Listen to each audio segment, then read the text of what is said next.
Yes. Monday Fun Day is here once again. It is upon us. This is the last episode of April. Next week, in the words of In Sync, it's going to be May. And here we are with Dirty 30 episode. Number 30. We got a huge one today. We got a special one. This is a little different. Normally, we have actors and comedians, the talent in front of the camera. We got someone who's behind the camera. And this is going to be an episode mainly talking about editing, but mainly in the context of actor demo reels. I'm Lars, of course, here in the studio at LVHQ. And we got the first mate, BK Broiler, aka Brandon Knox here. How you doing, Brandon? I am doing fantastic, Lars. It was a good weekend. I'm feeling refreshed. I'm ready for this week.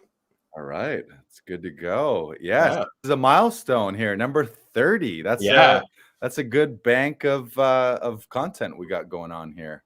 Yeah, we're really starting to pull things together. It's really It's really been nice after that podcast week last week, and now we're feeling it. Yes, we just came off podcast week, and if you're like, what was podcast week? You probably saw it all week long. I was only posting about podcasting. We showed all of the back episodes, thumbnails from back episodes, clips from episodes. So thank you for tuning in for podcast week last week. And now we're going to soldier on forward. Thank you for watching. You may be watching right now on Facebook Live, on YouTube Live, or on Twitch. Of course, you can listen and subscribe on all podcast platforms. And if you're with us right now watching live, be sure to let us know in the comments where you're watching from. We love to know what city you're from. And throughout the episode, be sure to ask any questions. If you got questions for Brandon or myself about Laughing Vikings or acting in general, and especially if you have any questions for our guests later in the episode, be sure to type those and we'll bring you up on screen. Remember, it's very interactive here. We're doing some cool stuff. We got Jim Tubey, the Tubinator. He's in the house as always here. There he is.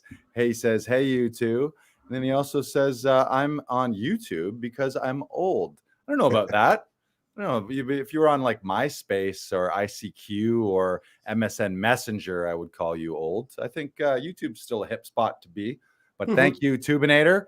One of our, I think he's quickly becoming, should he be president of the fan club?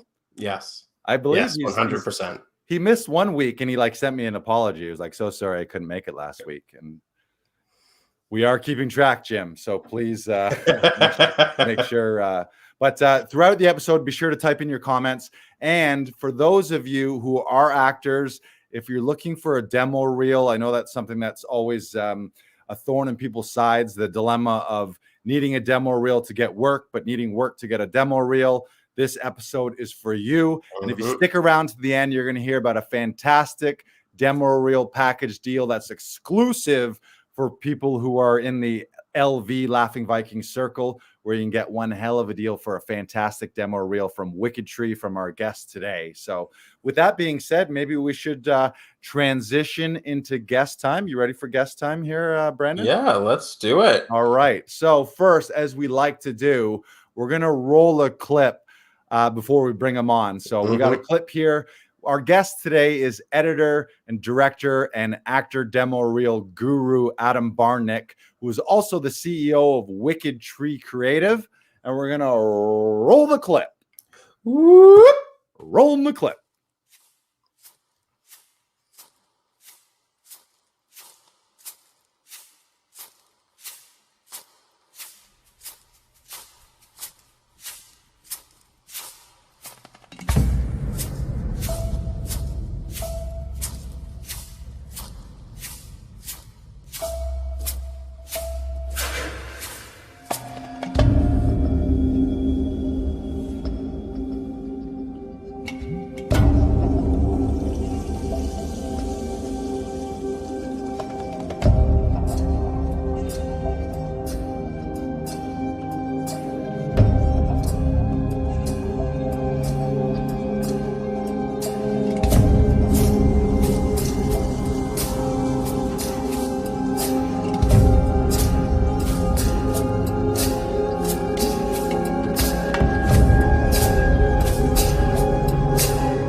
have it, ladies and gentlemen. That might have been a little laggy there, but we'll snip it together and make sure that you see the full clip if that was laggy on your end. But without any further ado, we got to bring him on here. Our special guest for episode Dirty 30, originally from the good old US of A. He is now immigrated to Vancouver, joining us from the west of Canada, editor, director, actor, demo reel guru, Adam Barnick. Everybody, clap him in. There he is. Hey guys. Hey. I get to start my week with a pair of Vikings. That's as badass as it gets. There you go. And we haven't, nor will we, chop any limbs off. So we're the nice laughing Vikings. We're not those killer Vikings. Not those aggressive types. Right. Not yet. You're only in terms of career momentum. That's it, right? How are you on this fine Monday afternoon here? Monday Fun Day? I'm good. It's like the 14th month of March 2020. And, it feels a little bit different than the previous one, but we'll see how this is all going to turn out. But I'm good. Right. I'm excited to finally get to talk to you guys at length. You're like my brother. He's just like, to him, it's not 21. It's not 2021. It's like day 423 of 2020 is how he's still keeping track of things. So and my phone is auto-correcting social distancing to sexual Dostoevsky. It's just that kind of week. So where are you exactly? What part? I know you're in and around Vancouver, are you? No, I'm straight in Vancouver. I'm in what's known as the West End, which is near Stanley Park. And so I'm sort of, I'd say smack dab in the middle, but not exactly geographically in the middle, but I feel like I'm an hour from everything. But I was in East Van when I moved here, and now I'm in the West End. Nice. Moving on up. Good for you. All righty. Well, we're going to throw you to the wolves immediately here, Adam. As we do every week, the first part of the show, for anyone who doesn't know you, I know you. We're going to get talking about that later on and about your work in film and TV and editing and directing and demo reels. But for those that don't know you, this section of the show is called the 1 minute life story. Brandon's going to throw a timer up on the screen, and you've got 1 minute. You can go from conception all the way to now. You can go a little into the future if you want, but you got 1 minute to do it. This is Adam Barnick's 1 minute life story, starting now. Wow, I've even got a counter. I could stare into space for 20 seconds and then do a tight 40 seconds. Let's see. Well, I wasn't conceived. I was hatched. And I grew up in New Jersey next to a wildlife nature preserve. So I was surrounded by really atmospheric, freaky trees and empty spaces. And it felt like Halloween all the time. And I actually credit the neighborhood I grew up in with more artistic inspiration than even the movies I grew up with. I, by the end of high school, knew I wanted to move into film. I wasn't quite sure position-wise. And while I still do a lot of directing, and I'd say that's the ultimate goal, I have found the most confidence and love and certainty in editing. It's informed every other part of my life. I lived in New York for 15 years. I moved to Vancouver to be with my wife, who I met on a film set, who I met on it was a scary movie called Grace in Canada many years ago. Things are really good, and I've got 1 second left, so thumbs up. Nice. Ding, ding, ding. Yes, that was Adam Barnick's 1 minute life story. All right, welcome. All right, if I can get through that, I can get through the other 50 seconds. Yeah, that's the hot seat. That's the only thing that we've got a timer on there. So the rest you can take as long as you want. We got all night here. So you mentioned it a little bit, but why don't you tell us how you actually first got started? Like, what was the first thing as a filmmaker that you did? I'm assuming you maybe made home movies or your own little sketches and videos, but how did you get started as a kid? Camcorder epics in the backyard. Fake commercials and just goofing around and let's see. I mean, it's really kind of the start that everyone has. And I knew as my friends and I were trying to make longer form, more substantial stuff, which now I laugh out loud thinking of what we thought was going to be, the big time. But I really fell in love with the process of everything in prep and just the planning and designing and all aspects of filmmaking. But what was funny is I actually started more grooving towards special effects. that's what got me really attuned to movies, was through special effects. And for a couple of years, that's what I thought was the career I was going to go into. I turned out to really be good at mold making and not much else in that. But I also, I would do stuff like paint bruises and scars on people to get out of gym class in school. And but I knew that I was good at bruises, painting fake ones. But wow. But I knew that by the time college rolled around, that it was going to just pivot towards filmmaking, and I thought it would only be towards directing. But the interest in, love for, and work of editing managed to sort of get neck and neck and stay as far more important than I thought it would be.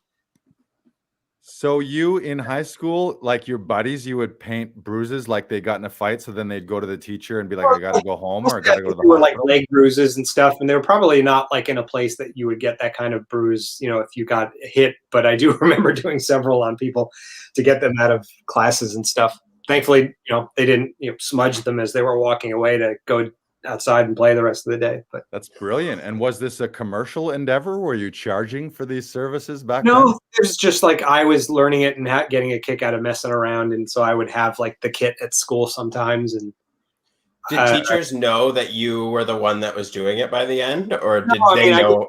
There weren't like 70 kids getting out of gym because they all looked like a knee injury, but I that sticks in my mind because it was the one sort of makeup effects thing that I got really good at. And when I was in New York City for film school, I worked on a vampire theater troupe, and I was the effects assistant. So I would like be mixing blood in my bathtub like it was some sort of like dime store gin or something like that, and bringing it to set and making little tubing things.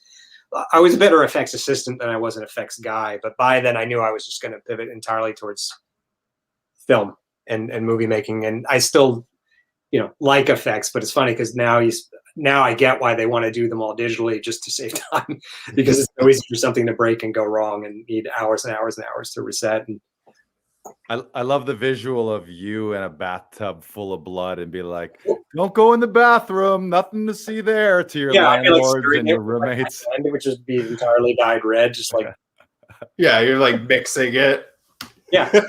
Doing a little chant while you do it. I couldn't afford. Yeah. Now I'm thinking about it. I'm like, oh, why didn't I have a big spoon? But I would think it was the particular colors in it.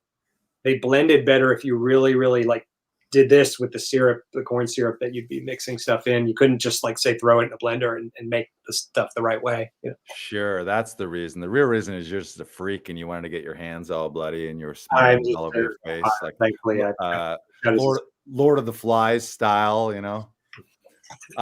one of my favorite things about meeting people in film and TV and hearing their origin stories is dating ourselves with the tech. Because when I was in school, I remember shooting on a big handy cam with VHS, and then we would edit from 2 VCRs. We'd buy a blank VHS, and we were cutting and snipping with like the most basic stuff, and there was like snow on the screen still. Mm-hmm. What tech were you using? What's the earliest tech you used as a filmmaker? It would probably be the VHS, and then like those mini DV tapes. I remember nothing earlier than that. I remember seeing a Super 8 camera at a flea market and getting it, thinking like, oh, I'm gonna go so old school, and it didn't work, and I had no way to get that kind of film. It's funny that now you can actually, it's easy to get. It feels like there's been such like an old school renaissance of that kind of stuff, and you can get like more professional Super 8 cameras. But yeah, no, I would probably be close to where you are in terms of like just VHS and not even editing between 2 VCRs. I remember just trying to shoot it in order and just time it just right, turning the camera on and off. Right. It wasn't until film school that I got to actually really like edit with any sort of anything. And, film editing was phasing out, but I remember getting a hold of older machines just because it was so like cool to see those people like cutting and taping and splicing like it was like more like woodworking instead of like just pushing buttons on a computer. So I got to try it, but I never really got to spend a lot of film edit time. But what was cool is I did use a lot of like these big video decks. It wasn't VHS; it was like 3/4 video, which was like slightly higher quality, and you could have like 2 tracks. of audio, I think 1 track of video, and you still had to cut it in order, but you could like erase 1 shot. Like if you screwed up shot 6, you could redo it, but you couldn't go back and redo shot 1. So the fact that you had so few choices did bring a lot of interesting discipline, and you really had to think about the timing because you couldn't just throw it in and then adjust. It was like get it right or leave it half-assed or start over. So when it got to the point of actually having like my own like post thing, you know, with like Final Cut Pro and like an old Mac G4 or something in my home, I was almost paralyzed at first because I was like, I have infinite choices. Like it did, you know, it was weird. Now you get why someone could spend, you know, 11 years on like a short form thing because you don't have to ever stop, you know, you just have to kind of walk away from it. But so it took a while to not be freaked in a way by the possibilities being endless. But I will say that initial discipline did help me because I did become much more decisive and can cut fast and won't spend all day trying to figure out 1 shot and try it 12 different ways. I think, but you just get better at year after year at your craft at seeing what works and what you need and what's not serving the scene and why this should be there and why this shouldn't. So you can explain to other people and, you know, you just get better at hitting that ball, you know? Right. Yeah. Right. Brandon, you want, you got a question locked and loaded there? Yeah. So Adam, what was your first paid gig, and was it as a director or was it as an editor? Or was it as a special effects guru? No. The effects was really just like high school going into college, and then it just became like I maintained an interest in it, but I didn't actually try to continue to do it. I think I remember one year, a few years after that, I worked in a bookstore and they needed a Halloween display. So I like cast my own head in like a screaming position and just stuck the mold on the wall. But paid gig, I gotta think. I'm certain it was editing, and it might have even been 2009. I had broken in a bit into the film industry a few previous years with a short film I'd made, but that was just self-done. And it had been distributed by a studio, but it wasn't, it was really, you know, you were getting the exposure, you weren't paid for it. I wasn't paid commission to make it or anything. So I'm going to say it was soon after that I had started doing behind the scenes documentaries for short films and other films. And I had done it on a short for a friend of mine I had met when my short narrative film had come out and gotten distribution. He had one there too. And then he was getting ready to do a short film that would lead to a feature version of that short film. I did a behind the scenes for the short just as a lark. He just asked me and I was like, I think I can do that. And then it proved so popular and successful in helping him with the road to the feature that I came on board to do the features, special features. So like, and I think at this point, they're probably still just on the Blu-ray. They wouldn't be on like iTunes or anything like that. But I did, you know, an hour and a half of supplementary material. 6 docs on the disc and 5 were mine, really intensively crafted. And I was able to shoot all the B-roll for it. The funny thing is that is probably my first paid gig, which, you know, I was directing these documentaries, but I feel that's different than a narrative director. You know, I was shooting it, editing it. And that was actually the first Canadian job, funny enough, that I did. They shot in Saskatchewan, and very few Americans were going to come up and do it. It was mostly just going to be the local crew that working on it. But they finagled getting me up there for the last week of shooting to get all the footage I wanted and needed for what they needed.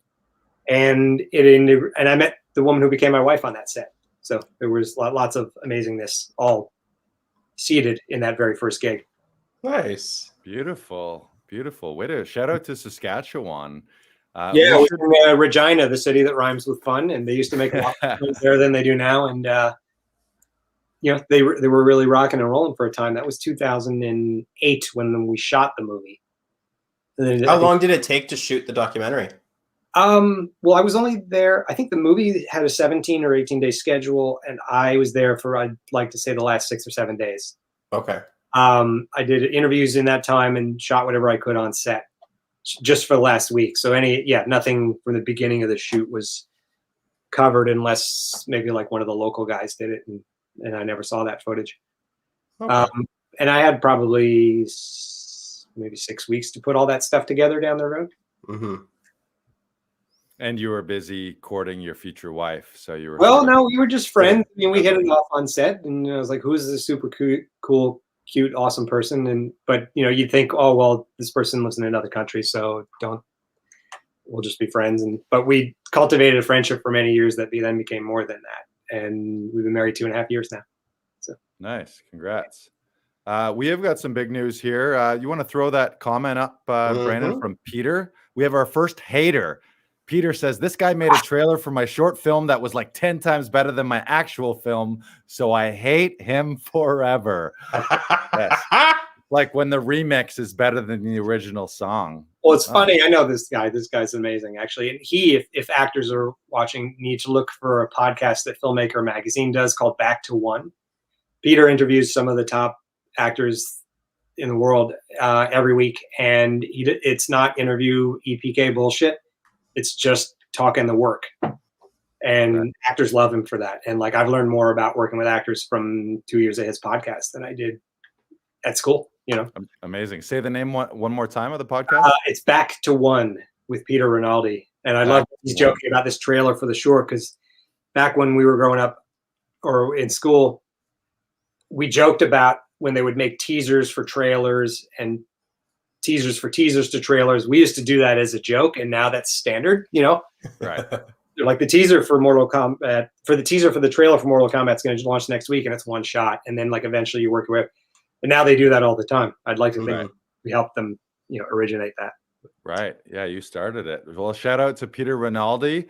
And remember, if you're watching right now or if you're listening, when you tune in live, you can ask questions, you can throw your comments, you become part of a show. So Peter, this might be your biggest shout out ever. I'm sure that we're going to use this thing of him going, I hate him we're going to drive millions of new listeners to your podcast. But thank you for tuning in and checking out Adam here. So now let's transition into talking about Wikitree. How did Wikitree, how was that spawn and born? Okay. Well, there's always been a Wikitree Films, like since the short film that was my first little break, which was an experimental horror film called Mainstream. That's the one that was released on DVD around the world and is now online. And that's what got everything started for me. That was sort of the first post-film school project. And everything since then has had Wikitree Films on it as like my production company. Wikitree Creative is new. It's actually just from last year. I mean, when I moved here to Vancouver, the permanent residency process, which once you get it, you can move anywhere, you can work anywhere, you can travel freely, assuming there was no COVID now. That it takes a long time, and it takes longer than we thought, and you can't work during it. So it was a very financially stressful time, just trying to coast on savings and my wife's savings and what are we going to do. And at the beginning of last year, I was really like just in a huge rut, because it was just like, how long is this going to take? What are we going to do for finances? And because I couldn't work here or there, really. And there's a place on Facebook. There's a group called Dreammaker. I think it's just #Dreammaker, and it's run by this awesome guy, Charles Ressler, and he pairs people up. He's basically like a network of like people and resources, and he asks people what's their dream. And someone could be like, I've always wanted to make a kid's book, and will put out a call, and then someone's like, well, I'm an illustrator, or I know a publisher, and like, he's not about fundraising. He's just about helping you get tools. And my wife put up a post that was something like, I think it was her dream for me at the moment would be to get some paid editing work, but it wasn't said in like that kind of, silly way. Just she knew how much. Was that her dream? I said her dream for you was to get out of the house and off the couch. Well, I mean, she saw how much, when you're productive, your morale goes soaring, and when you're waiting, it does not, so, and that's not something I would have posted, because at that time my confidence was really hurting, because it's like, I was just answering freelance ads. And since I've posted ads to get other editors and tech people like onto my company, I've seen like, you'll get 600 emails in one day. And it can really just be like throwing a shot in the dark as to whether even someone opens your email, let them know, and goes through all your stuff and decides if you're a good fit. Because it's easy to get fatigued after 175 demos in a day, But after she posted that, they somebody within like 20 minutes wrote and was like, asked to see stuff of mine and wanted to know more about me. It was this amazing human being. He was a business guru, filmmaker, entrepreneur. Her name was Rebecca Renee. She works out of the Bay Area in Canada, in California. And she helped teach people how to like scale and expand what they want to do into businesses and just promote themselves, and knows everything about marketing. And she was kind of like, let's schedule a phone call, and if we click, I'll help him. And we were like, well, we have no money, and she was going to do it just to contribute, and to see, you know, I guess like my stats start to improve, and just be grateful to her for the rest of my life. But we met online like once a week for a couple of months and discussed what I wanted to do, and like, here's my goals as more like personal creative filmmaking. Here would be my goals if like I could just be editing.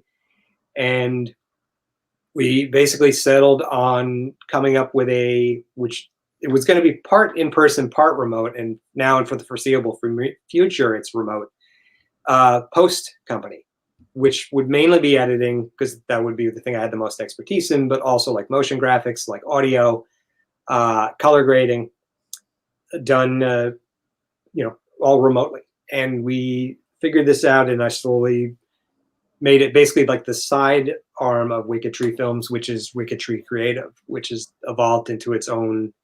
It's still in its, you know, youthful stage. I mean, we only started it last year, and right in the middle of the pandemic, which, you know, is awesome or foolish depending on how you look at it. But everything's gone remote, so you can't tell me you need to open, you know, an actual office in Midtown Manhattan, because no one will come to it right now, you know. Right. So yeah, we launched Wikitree Creative last year, and, you know, on one hand, it's a way to have rebranded myself as a company instead of just Joe freelance editor, but it was also a way that I could put out a call for, you know, some of the best motion graphics artists, other junior editors, colorists, audio. Like, I have a good ear, but I couldn't mix your movie on my own, you know. But I have put out calls and have access to people who can do that, you know. So it's like, as our projects expand, I have a team ready to work like that. Mm-hmm. And they've really stepped up remote collaboration in the past year because they've had no choice. So there's ways to work as heavily with a client as you want to, or as hands off as you want to, you know. And Wikitree Creative is the company that does that. You know, we'll probably alter and expand some more once the pandemic is totally over with, where we could actually go places and meet in person. But there's enough ways to collaborate, even in perfect real time now, that we can safely get things done, you know, and to an incredible professional degree.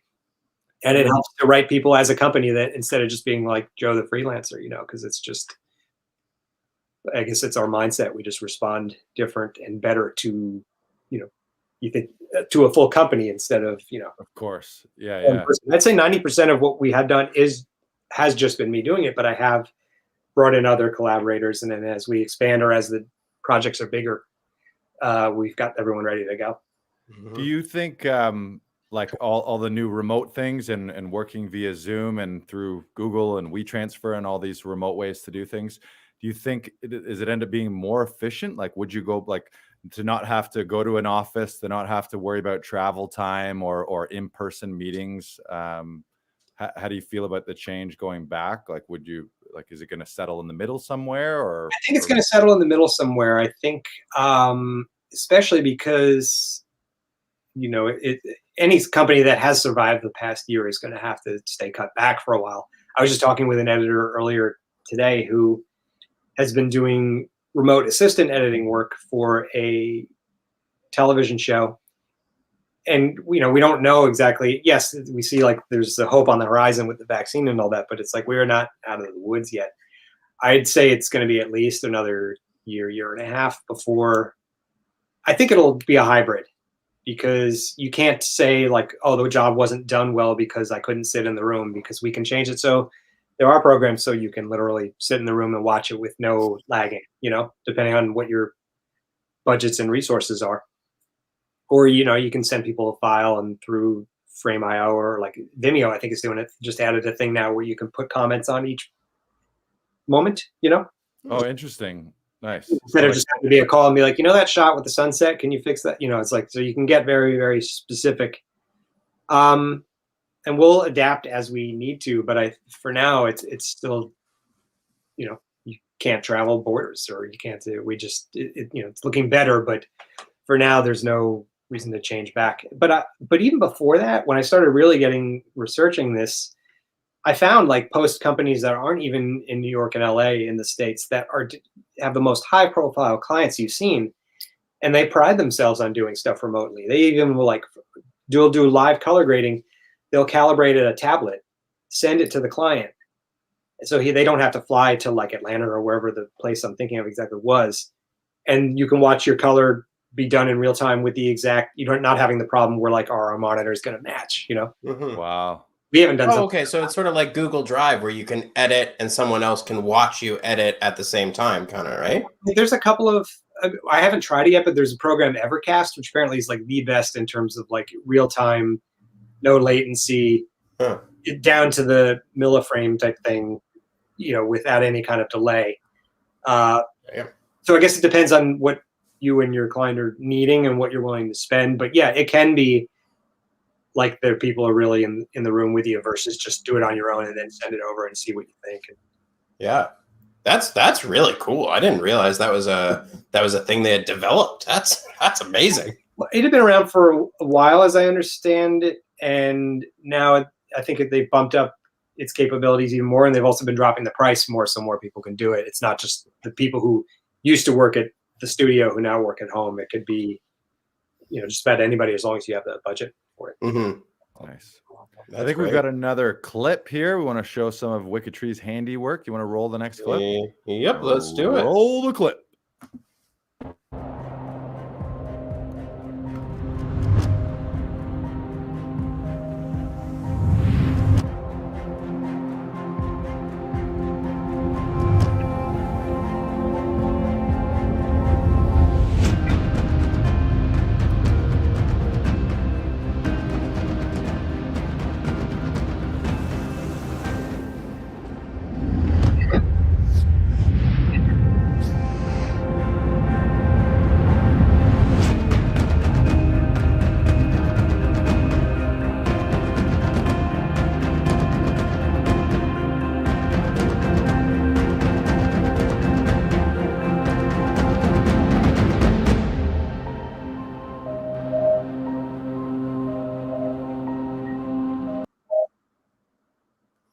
Well, clearly we don't have that software that has zero lag.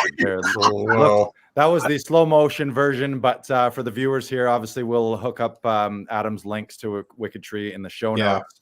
So you could see that without any lagging. There's places you can. Well, you did add a lot of suspense to that in my director's reel because it's like not only what happens next, but are we ever going to get to the next shot? Right. Yeah, we want to stretch it out a little bit. Yeah. Also, I want to bring up a comment here real quick. This has never happened before. I think we have our first bot to join us. Tobio says, "I'm very lonely and I need friends. Can you accompany me? Video call here. I'm so sorry you're lonely. I'm so sorry you need friends. We can't accompany you right now. But what I will say, if you want to join a fantastic community, you can join Laughing Vikings. In fact, when you join right now, when you join the cast and crew, you can get $297 in special new member bonuses, including a free audition session, a free acting workshop, and $150 discount off a demo reel package from Wikitree Creative. And what's the other thing? A Zoom workout pass from 30 Minute Daily, where you can do Zoom workouts with them. So go to laughingvikings.com/join. So that's the answer for you, robot lady. I assume she's a robot. I assume all those people are robots when they send us those links. But you had a good segue there, Lars. I was writing down a time to cut that, and I was like, "All right, well, you saved it." There you go. There you go. Yeah, we've done this before. There you go. Now let's talk about. We talked about Wikitree. Yeah. Let's talk about how I came into contact with Wikitree. It was very, very random. I think I came across it just on Instagram. I saw the name Wikitree. I've always liked the word wicked. And I have this weird sort of there's no other way to, it's not a sexual thing, but I call it a fetish, like a fetish for like dead trees or like silhouettes of trees. And I don't know if we have his logo here, but we'll link it up, but it's sort of the silhouette of an old dead tree. Anytime I'm on a hike, if there's like a weird tree in the distance, I'm just fascinated by these cool old dead trees, because to me they seem like they're imbued with magic, or they're like a wizard's tree or something. Maybe, I don't know if it's from like Lord of the Rings, but I saw that, and the Wikitree thing really stood out to me. And then I at the time I needed a demo reel, so I reached out with you, Adam, and sort of got to know you a little bit, and we had a few chats, and you put together my demo reel last year. So thank you for that. Maybe we'll roll that. We'll see if that gets laggy. Yeah, let's do that. Ready? And that's a bad sign. We're already getting the laggy signal. I am so happy to see you. And what exactly is it you expect us to do out here? Cut. Yeah. There we go. We're gonna cut it. There we go. And we're back here. Yeah, I don't know that it doesn't make sense to play that if it's laggy. We'll worry about the tech for next time. I have the demo reel quote video. That's in a different format, so we can play that. Great. You want to play that right now? Do you want me to play that now? Fire. Yeah.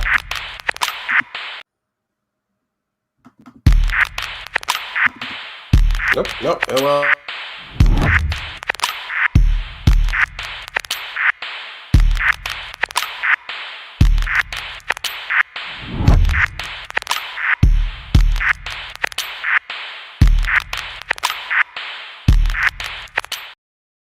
There it is. There's that old dead tree. I play it quick. Nice. It is. So yeah, unfortunately, I was hoping to be able to show mine, but if we're getting laggy, we won't be able to do that. But maybe Adam, can you just talk a little bit about your process of, if an actor wants a demo reel, sort of how you structure, and if you have a pre-meeting with them, and how you do that, and then actually as an editor, without revealing your special spices and all your secret sauce, just sort of talk about your process in putting together a killer demo reel for people. Okay. Process for creating it, or I guess the process of if someone reaches out and they want to talk about it, or get a demo reel. That's the best way to put it. I mean, that started because around the time that Wikitree Creative was forming, I had started doing demo reels for people I knew or friends of people I knew through, like the one you saw in there, that guy George Gallagher, which is, he might have been the first major demo I had done. And that happened. He was sort of like at a stuck point, and then when he started sending out the new one, he was signed by an agency soon after, and he's been working steady since. That particular video was a lot longer than I would do for anyone else now, but it, you didn't watch it and think like, come on, let's see, when is this thing gonna end? I usually find out what people have, because right now, I mean, there are some demo reel services where they're going to go out because they've got a full production company at the ready, and they will go out and like film custom scenes for and with you. That's not something I've offered. Maybe that'll be something in the future, but it's, when you can't travel and it's pretty risky, that's not really in the cards for me or my company right now. But I do talk to people what they have, and if they've got a previous reel, I'll check it out. But I usually try to get the uncut clips that they've got. And we talk about what they need, what their goals are, or usually it's not so heavily specific other than I need a reel. Like, I've got this footage, or sometimes it's like, I've got one short. Is it worth doing a promo for? And I'm like, yeah. I mean, because I had one actor who she was great, and it was a really cool short, but that's all she had so far. But we still made a really cool reel out of it, and it's just shorter and sweeter, and no casting guy is going to say that the reel was too short. They want to get through it and see what they can. But usually, yeah, I just talk through the process of like, it usually takes this long to do it. These are the other sort of custom things I can do.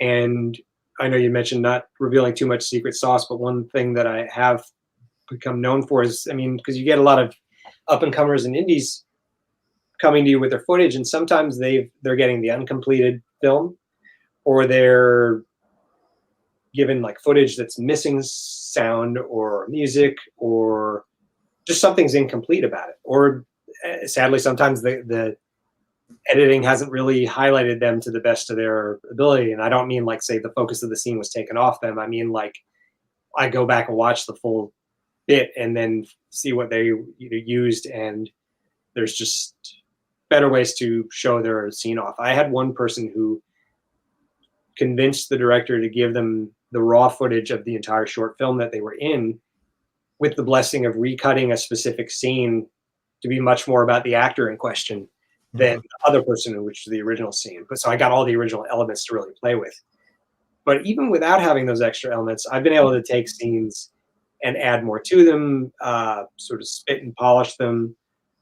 I mean, just a couple of frames off in some moments can help the flow of the piece. Like, the performance can be great, and if the cut's not right, you're going to feel like something's not working as well, and that could form a bit of a bias toward that person. So it's like, what are all the tricks that we can do to make these people's work shine?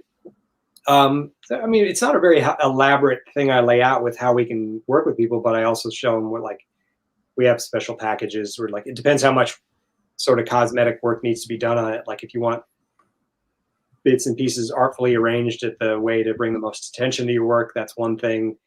If you have stuff that needs me to bring in someone to correct the color and do like a full-on real sound mix versus, say, just little tweaks here and there, that could end up costing more.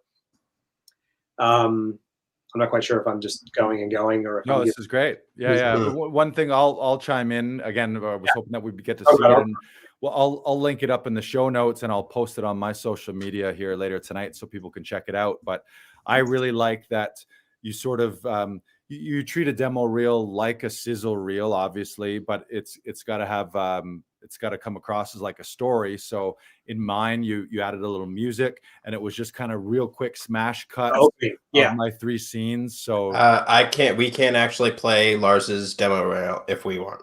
You can now? Yeah. All right, let's fire it up again. Thank you. Ready and.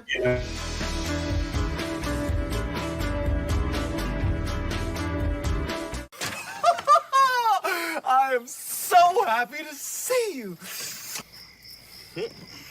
And what exactly is it you expect us to do out here? Survive. What's wrong with this guy? Hey, listen, open the door. Hey, buddy, open the door. It's not funny. I'll go. Are you kidding me? You scared us half to death. You beat me half to death? Are you okay? Yeah, I peed a little. May have ruptured my spleen. Oh, yeah, she's burst. Lucky for me, we got 2 of them. I'll live. What's the problem, man? Problem is, I don't want my daughter around this. If you ever hurt my daughter, I will rip out your entrails with my bare hands. That goes for all of you. Yeah, real tough now. Leave my family alone. Cast your mind back.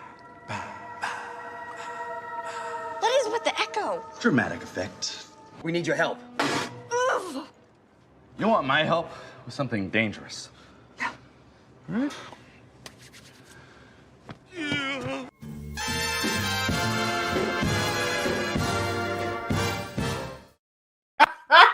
There it is. Nice. You're going to tell your fans that at some point soon there'll be a more delicious, longer director's cut with some other footage in it too. So right. Right. Yeah. Exactly. That's you were opening. Do you want me to break down what you were talking about this combining system and then the actual? That's a thing that, I mean, I don't do that in every demo reel, but it's become popular, and it's a thing of, and it's funny, we were talking about the teasers for the trailers. I was kind of inspired by that. Now, when you go to watch a trailer on YouTube, there is like a 2 or 3 second sort of taste of it before you really get into the real deal. So I thought about that, and I was like, it might be interesting to take a couple of quick visual highlights with some music of an actor's reel and give a sense of who they are and who they can be before we've even gotten started.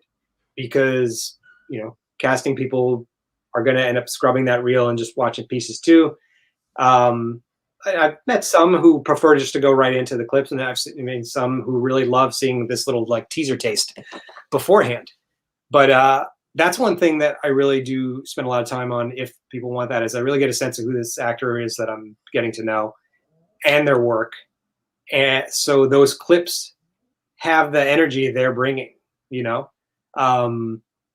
Right. I wouldn't necessarily make that sort of too actiony if people were doing very quiet, somber dramas, but all your stuff had this sort of intense energy, whether you were doing like a criminal or just being a showman or an utter clown. And I've done a lot of temp track spotting in past post-production jobs. And so you just get a feel of like what music's out there that has a good vibe for this. So like that Born on the Bayou moment, that's actually not even the regular song. It's like a remix of it. And there's only like 4 or 5 seconds. So it's not like going to get flagged, Right. It immediately gives like, your energy, you're like this coiled snake, you can just be utterly goofy. And then at the end, I like that we just used something that was much more just like old school showman-y, like the Bobby Darin tune.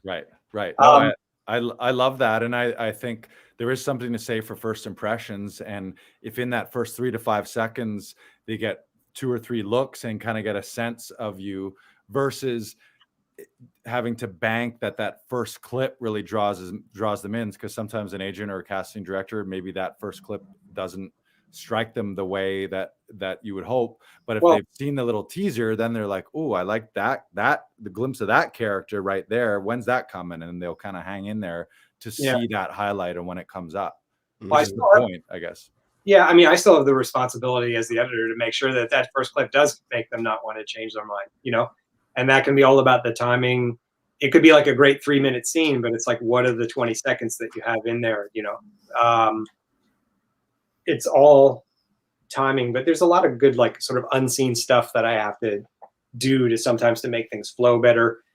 I don't think I really had to do any sort of like audio tricks to help smooth over anything in your work. It was really just about timing. And I remember you and I had conversations where like we left in like 1.5 seconds, and then suddenly it felt like the scene didn't work as well.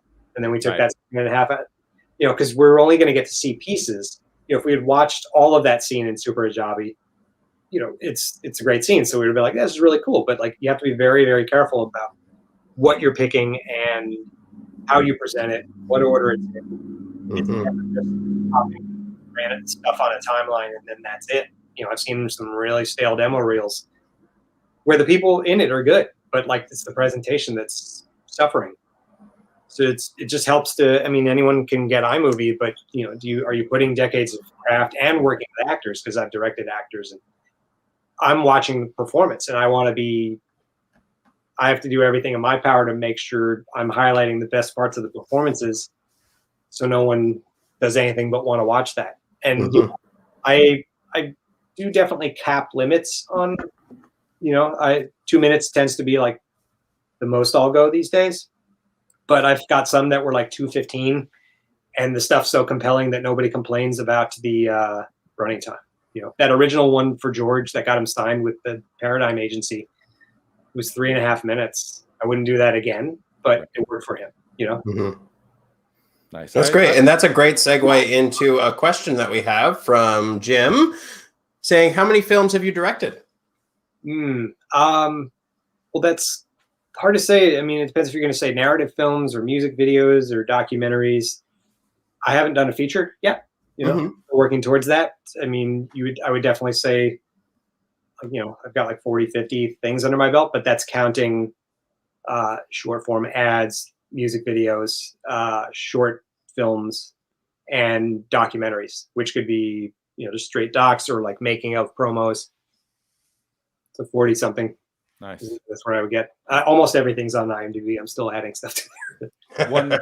One thing I want to share with any actors out there sort of in the market for demo reels, another thing that was great working with you, there's a handful of things, but one of them was I originally had another clips from another feature in there.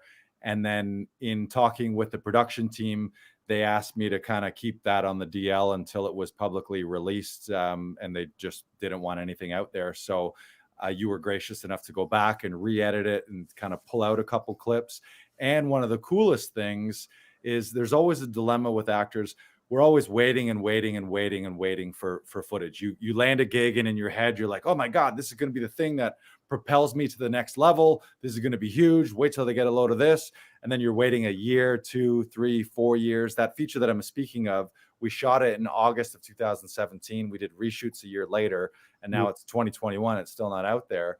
But one of the services that you provide, I believe you still provide this, and correct me if I'm wrong, but anytime within the following year that you build a demo reel for someone, when they get new footage, you'll swap that footage in or cut it in without you, like, you're not going to spend the time to re-edit an entire demo reel, but you'll slice in a segment from the new footage at no extra charge. So in a sense, I find that the service that you offer is sort of similar to like having a demo reel editor on retainer for the year to constantly upgrade. And that's huge for actors, because a lot of actors are waiting. They know they need a demo reel, but they're like, oh, I might as well wait till I get that footage. And then they get that footage, and then there's one other thing, and they're like, oh, I might as well wait for that. So all this time passes and they have nothing.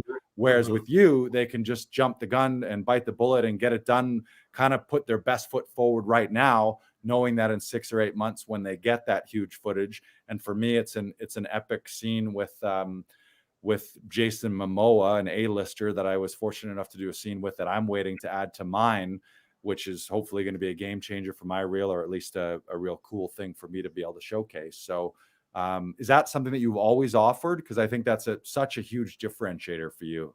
Yeah, because I think, I mean, some people, you want to be hopefully working enough that you are continually either creating new content or being in new clips or getting cast a lot.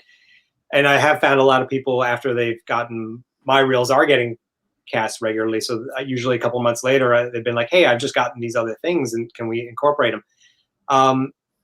And that is part of what we have been doing and continue to do with the demo reel division in Wikitree Creative, is we will take extra, if you get a couple other things and you want to add them in, we will just do it. If it was like you wanted the entire thing head to toe recut in a way that doesn't resemble the original edit, we would talk, and there might be an additional expense. But more often than not, it's not hard for me to add one thing, swap one thing out. And it sometimes isn't just a cut and paste thing. Like I always mention, like demo reel editing is not just throwing all the stuff on a timeline. So it still needs the subtle finessing and care and grace to make sure all the clips are going to flow correctly. But yeah, we do still, do that. And like, I'm waiting for your clip too, because then we can it's going to be a really strong lead off. Right. And this clip that you said, that this crime film, which, we've got this, we already have a nice, cool, expanded demo reel for you going to launch soon. But it's not just, I just snipped off one shot, and that's the difference between the two reels. I mean, there is super subtle differences, but, they both need to flow in a way that you're like, wow, who is this dude? Let's look into him. Let's talk to him. Mm-hmm. Right. So yeah, but we still do that. Yeah, the subscription services. It's like, if you get a reel with me this year, over the next year, as something comes in, we will just find the time to make sure it's put in. I keep all my media, I keep all my timelines, so it's not like, oh God, what did I do with that stuff? Right. So you hear that, actors? There's no reason to wait. Just always, whatever you have right now, it's just do the most with what you can, with what you have right now in this moment. And then when you get new footage later on, you can always add to it. I've done a demo that was one short, or like one short and one other thing, and that's better than not having something. Because if people hear you don't have it, I mean, yeah, there is a period where you don't have material, but if you do and you just haven't gotten it presentable yet, you may not get that casting director's attention again. And well, if you don't have any new footage, and like say you have a demo reel, but like you do need an update, is it good to get an update with that same footage, maybe using like different clips from it, and maybe like you can mine something from it? Or I mean, yeah, it depends. If you're happy with what you have, then you're happy with what you have. If it's getting you the work, I have recut existing demo reels versus being brought stuff that is entirely separate and needs to be put together. I believe that's actually how George's reels that's in the commercial started. Mm-hmm. I think we added one new thing, but everything else was something he had, but it was how it was presented and changed. We made the timing much more, flow in a way that you weren't going to notice. I mean, that's the cool thing. It's the unfortunate thing, and the cool thing in editing is like, we're doing stuff so you don't notice it. You just, the footage fulfills its intentions, whether it is presenting this actor dynamically or making a scene suspenseful or scary. But we don't want to show the tricks. But then some people also think, because they're not noticing the subtle things you've done, that it's just easy, and they'll just do what they want. But yeah, redid his. I remember like there was one scene in an art gallery. The scene was good, but there was nothing else sound effects wise in the scene, and it felt very like they weren't done with it yet. So I like found and edited and shaped like some walla and sound effects of patrons at an art gallery, and suddenly you had like the sort of echoey like footsteps. It's like museum ambiance, very very subtle, but it suddenly made you pay that much more attention to the scene. Little things like that. I remember one shot, I played it in reverse. You wouldn't know that I've done it backwards, but it's like he was pitching something, and he had a very sinister vibe in his pitch, and it was like a rack focus from like his arm to the product, and it had been placed in a very strange part of this footage. Like the cut was abrupt, and you noticed it, and you don't want to be noticing the cuts. You just want to. So I was able to put that in just a hair slightly better spot and do the reverse. And then the line of dialogue it hit on, the visual emphasis, it was like all the pieces were now working in unison, Right. And it became a scene that he went from kind of like, I don't know what we're going to do with this, to like, that needs to be in there, Yeah. And that's one of the things I think that maybe people who aren't actors or filmmakers or especially editors don't realize is that any film or television episode, whatever it is, they always say that it's written 3 times. It's written in the original script, like the screenplay. Then it's written while they do the principal shooting, what they get and don't get, or they kind of will mold and change things while they're shooting. And then it's rewritten a 3rd time in the editing bay. Have you had experiences like that where projects from conception or from the shooting script to the time that the final edit, it morphed and evolved into something sort of completely different than what it was in the beginning? I don't know if I've had anything where it was like light years different. It's funny because right now I'm in Wikitree's wrapping up a music video for a singer-songwriter we've worked with in the past named John Presnell. In my director's reel, you could see a couple of lagging but beautiful clips of stuff from his music videos.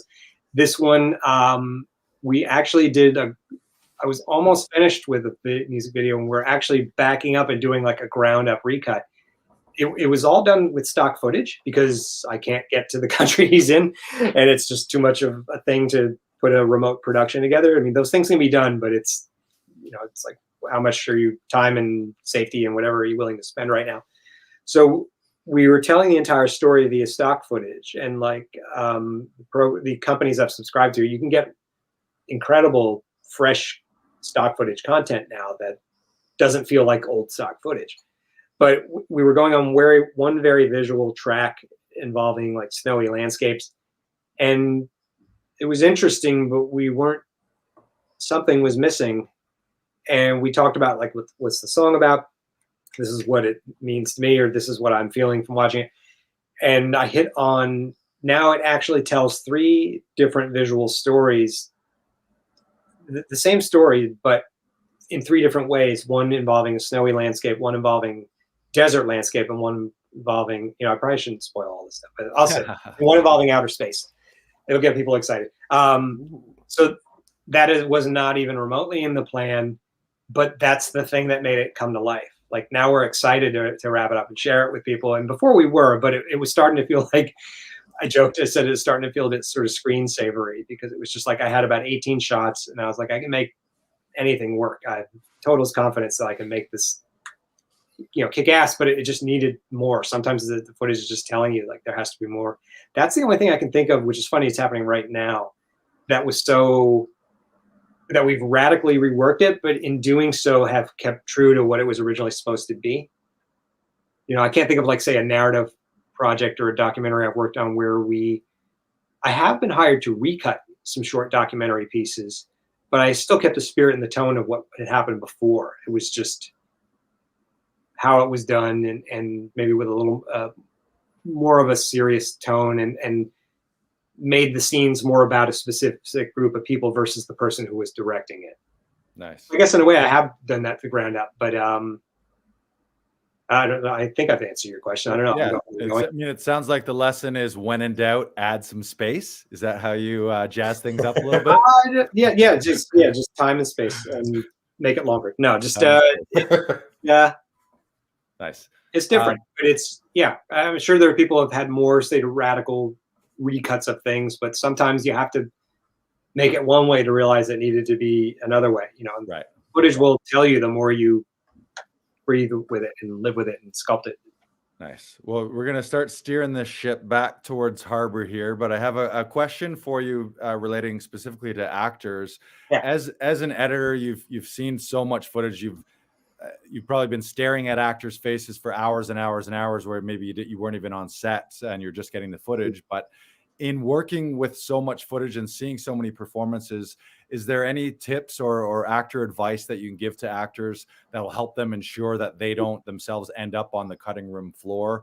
Little tips, errors, common things that you see that are just like, if they hadn't done that, I'd be able to use this. Like, I actually don't know if I can do that advice. I would say that's more of the thing that filmmakers need to be doing. Every actor, I've not watched demo footage where I'm like, oh God, how am I going to make this, garbage thing? I've been blessed to have very talented people come to me. And then just sometimes just the footage needs a little bit of a push or an enhancement, or it just needs to be in the right time and space, place to show off everything these people are bringing.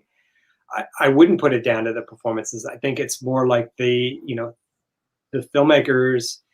Yeah, there's a million things that happen. You have to cut shots. Time is tough. It's hard, but loving the actor and doing whatever you can to make them comfortable and serve them so they can serve you is really important. And I feel like that can be more about the cutting room floor. But sometimes I don't know if it's not necessarily personal. Like I was reading an interview with Gary Oldman a day or two ago, like the film he directed, Mill by Mouth, and like he was really gracious. He made copies of the footage of the actors who got cut out of the movie, sent them the finished scenes, and with a note being like, look, you did everything you were wonderful.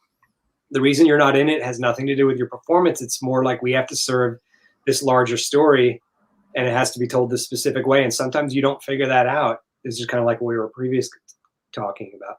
Right. Like you're cutting it, and you're like, we can, sometimes you can make a running time longer and then the film feels swifter, or like sometimes you have to take out an entire subplot, and because the main plot is, you don't need that other one. And sometimes you don't figure that out until you're editing.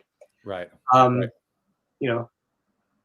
don't know if there's anything I would say that an actor needs to do to improve their performance, because they do hard work. It's just everyone needs to show up to support them, right, on set and in post. And just I've worked with actors. I love actors, and it helps to love them and what they're doing, and not just and really study performance. And really, that's what's great, because I can watch the same scene 45 times because I need to figure out the best way to present it. Yeah.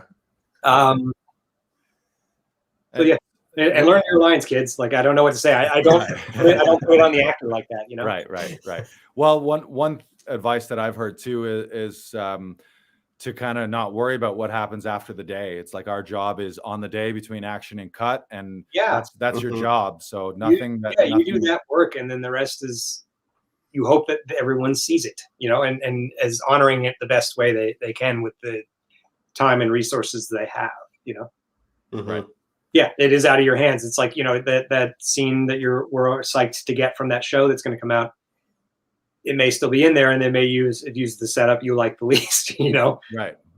And then there's nothing we can do, but you may still find a cool way to have it in there, because it's like, yeah, look, I'm working with Aquaman, Yeah.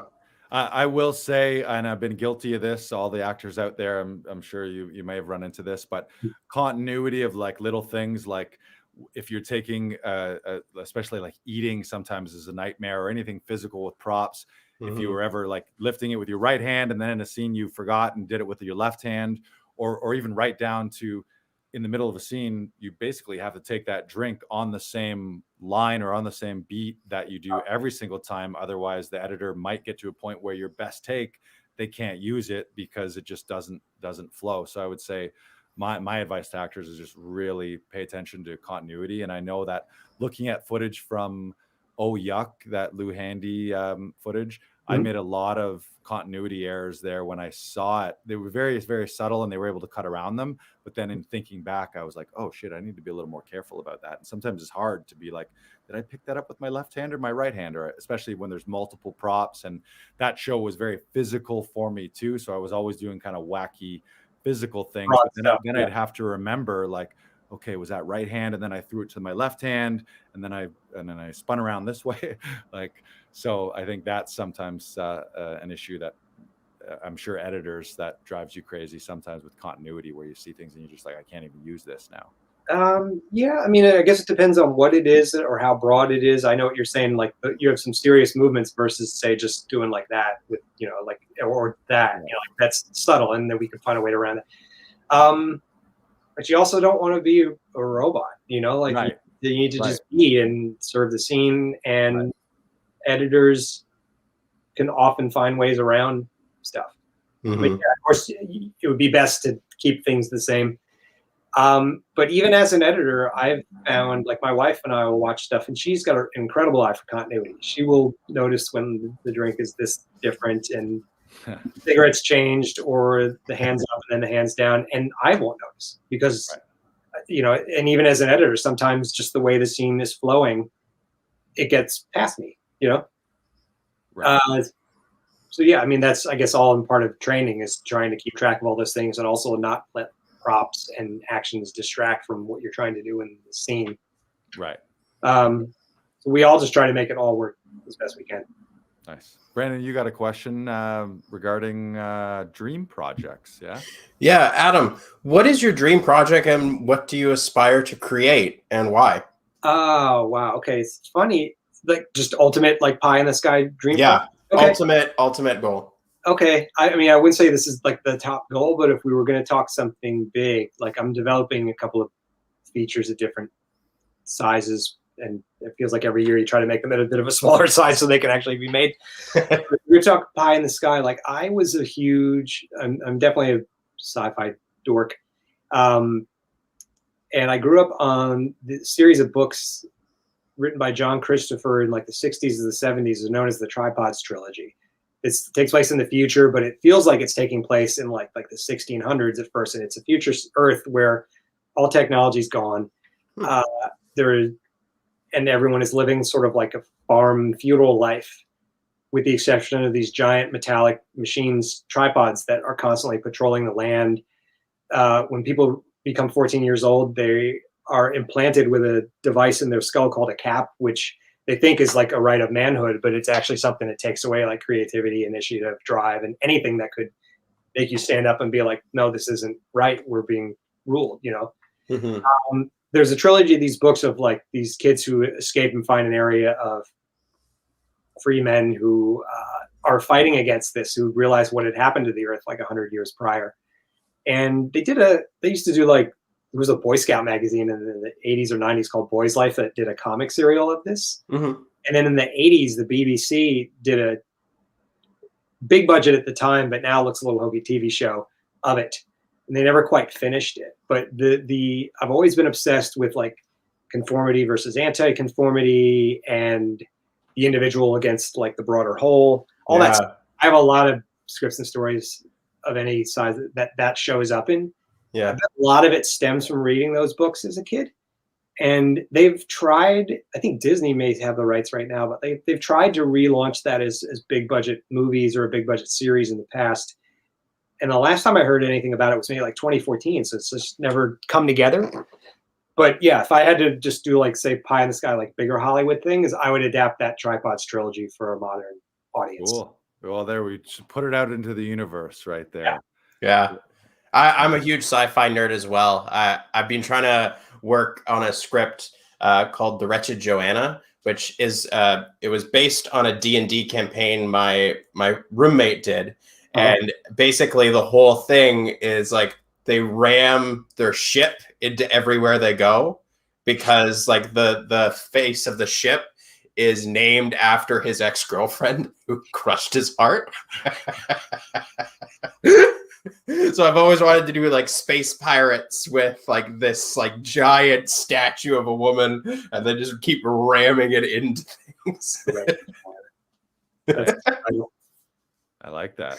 Yeah. Well, let's get it done. This is what we do here. We turn dreams into reality here at Laughing Vikings. Exactly. So now that it's in the universe, Brandon, you want to share? You got a quote for us here? You want to share something? I do. So every week I like to do a quote to inspire your week. This comes from actors, filmmakers, pretty much anywhere. And so today I picked a quote from Spike Lee, who I'm a huge fan of. He is a director and writer of several different films. Look him up. He's amazing. And the quote for this week is, "I think people who have faults are a lot more interesting than people who are perfect." And I think this is a great quote for this week, because we get a lot of actors that come in to do auditions that want things to be quote unquote right or quote unquote perfect. And it's not that really makes the audition or the role yours. It's your imperfections that make the role and make the different choices that you make unique. And so I just want people to remember that nobody's perfect. We all make mistakes. We learn from those mistakes. And the more we learn from those mistakes, the stronger and the better you'll become. Nice. Yeah, that sort of reminds me of one of our acting coaches, Tom Todoroff, that we do the weekly Zoom sessions with. He talks a couple things. He talks about how Stella Adler always used to say no film or movie or any play happens on an ordinary day. But he also talks about how in our lives, we want things to be smooth and you don't want too much conflict. Like if you're in a nice Zen Buddhist meditative state, that's kind of great. Everything's happy. But on film or as a character, you want conflict. You want your emotions to be up and down. You want big moments, small moments. So you want that tumultuous kind of character life. Whereas in our regular life, we want everything to be cool and kind of hunky-dory and no big deal. Everything is good. But on film, you want that conflict and you want to go to those extremes too. So yeah, that's great. Thank you. Now, Adam, to close things out here, under the theme of turning delusions to reality, what advice would you give to the dreamers out there who are aspiring to get into filmmaking, and how to turn their delusions and dreams into reality? Okay, I would say two things. One, don't wait. You can very easily get into like a thing, especially like your teens and 20s, where you've got time, but do you? You never know what's going to happen. And that doesn't mean you just have to slap out as many scripts and features as you can by 20 and desperately try to get them rented. So I mean, like, learn your craft, but don't wait. In a way, and this is my second thing, I would say like the inspiration is going to come from doing. I wasted a lot of years because I thought the way my creative process worked was every once in a while I would get inspired and then I would, do whatever that is.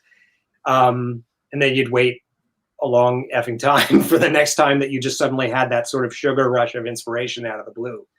And I didn't even realize until maybe 10 years ago, 11 years ago, that you can generate your own inspiration by doing the work. And it may be a real, you may have a kernel of an idea and it may feel like a freaking slog for a long time. And then all of a sudden you're excited about it and the ideas just keep coming and coming and then it comes together. And I feel like I wasted a lot of years waiting for inspiration versus creating it. So, so get busy and stay busy. And, I deal with the doubts and anxieties and stuff. And, there's a peacefulness in a way in staying in one place and not rocking the boat, but it's also going to lead to this sort of real low grade unhappiness. And, you just need to go and work and make beautiful mistakes and you'll get happiness from the progress, even if you hit bumps on the way. Right. Yeah, that's amazing advice. I think all of us as humans, really at all levels, we're happiest when we are creating and when we're making things, whether it's art or sandwich. We're creators, and I think that's also why you hear like something like the Artist's Way, doing morning papers, or anyone getting the habit of just write a page or two a day, because you start tapping into that flow state, and then magical things happen, rather than sort of the old saying of waiting for all the lights to turn green before you leave your house. Like you don't really need to see the whole plan. You just need to see the next step right in front of your face and then start doing it. So yeah, that's great advice. Thank you so much. Now for those listeners, be sure to like, comment, subscribe. If you screenshot the episode, tag us on social media, tag 3 actor, comedian, creator friends, and we'll throw some freebies your way: free comedy albums, free audition sessions, free acting workshops. And don't forget the special, the Wikitree demo reel special. If you go to laughingvikings.com/join, you'll see it as part of our membership package, where you can get $150 off a demo reel package with Wikitree, or you can just go straight to Adam at Wikitree Creative. We've got his Instagram handles linked up, and just let him know that Laughing Vikings sent you, and he'll hook you up with that deal and help you out with your next demo reel. So thank you so much, Adam, for being here. Thanks, We're ready to close this up. Yeah. Thank you, Adam. There we are. Thank you so much. Bye. Great to see you. And hopefully we'll see each other on set in real life one of these days, maybe making your dream project together. It would be rad. Hopefully not faces like this behind glass. Right. Awesome. Well, thank you so much. And we'll see you next week in May. Goodbye. But before we go, just so that you remember, tune in next week, May 3rd, when we talk to comedian and actor Chris Robinson. Nice. Yes. Chris is he's a regular here at Laughing Vikings. He's a member, amazing stand-up comedian, amazing actor. And we're excited to see him. So make sure you hit us back here Monday at 6 p.m. Eastern time on Facebook Live, YouTube Live, Twitch, or follow us on all the podcast platforms. Thank you, everyone, and have a great week. Nailed it.